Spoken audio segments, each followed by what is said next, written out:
All I need is 2 more 4s. I hope I get it.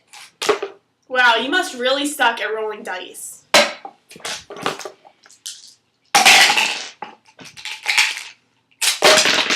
did it go all the way to the other side of the room? It must have been the wind. It did it on purpose.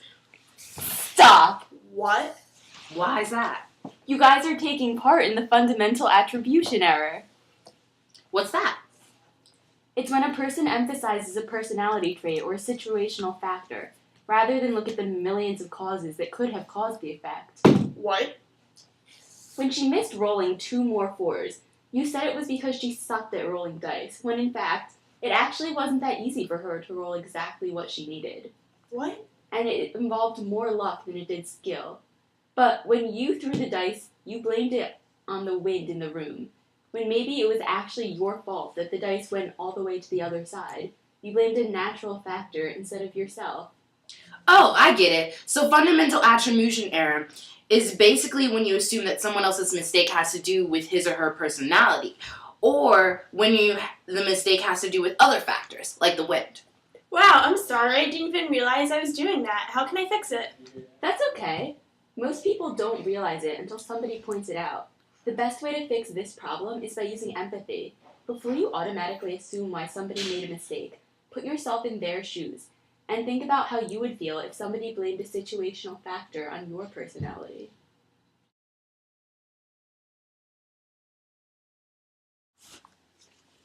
Did you and your sister go to that party Friday night?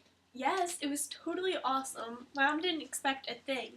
I told her we were going to go to the library, and Hannah said that she needed to study. I'm so great at tricking my parents. Wow, that sounds pretty intense. Did you go to that party Saturday night? No, Hannah is such a bad liar. We were just about to go out, and then my mom took one look at her face and knew she was lying. I'm sorry, that really sucks. I know. My mom knew we wouldn't go to the library 2 nights in a row, and Hannah gave it away.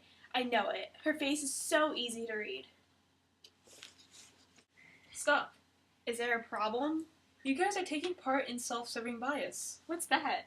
It's people's tendency to attribute positive events to their own character but attribute negative events to external factors. Come again? When you were able to sneak out to the party, you gave that success all to yourself, even though you and your sister had lied together. That is positive self-serving bias. However, when you got caught, you blamed that on Hannah, even though it wasn't really entirely her fault. That is negative self-serving bias. Oh, I think I get it now. So positive self-serving bias is when you do something right and give all the success to yourself. And negative self-serving bias is when you don't do something right and blame it on other factors. Correct. You girls are so smart.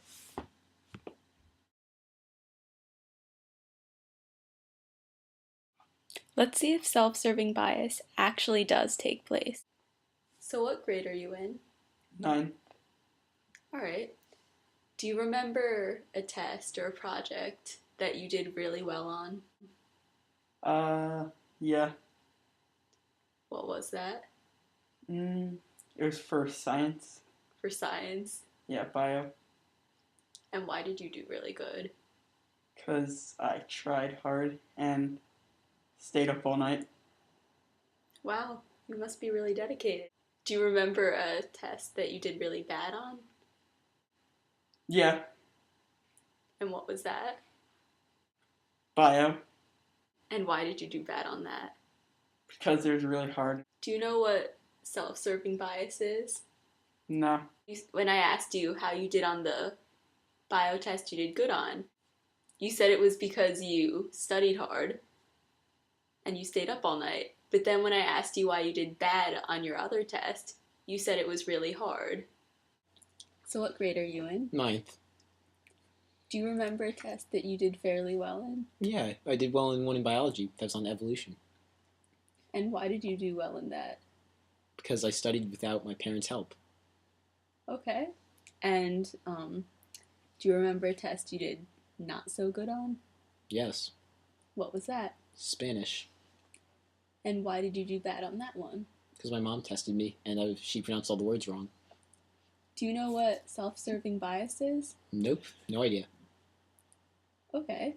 Well, self-serving bias is basically when you say something that you did right, and give all the success to yourself, but then when something goes wrong for you, you blame it all on something else other than yourself. So, for the test that you did good on, you gave all the success to yourself because you studied. But for the test you did bad on, you blamed it all on your mom, when you could have studied without her help.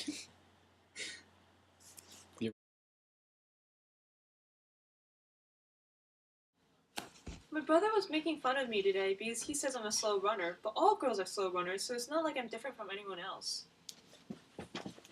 Wow, she's not even running that fast, and the shoes she's wearing are great for running in.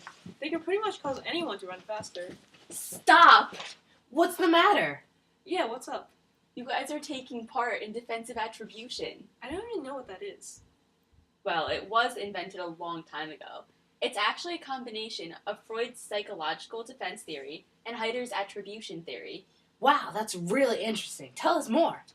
Defensive attribution is using explanations of behaviors that serve to defend an individual's preferred beliefs about oneself, others, or the world. What does that even mean? Well, you wanted to believe that all girls are slow runners. So when you came across a girl who ran fast, you made up excuses for it and chose to still believe she was a slow runner, even though you specifically saw proof of her being a fast runner. I'm sorry, I didn't even realize what I was doing. You really aren't that slow of a runner. You're actually pretty fast. I guess not all girls are slow runners.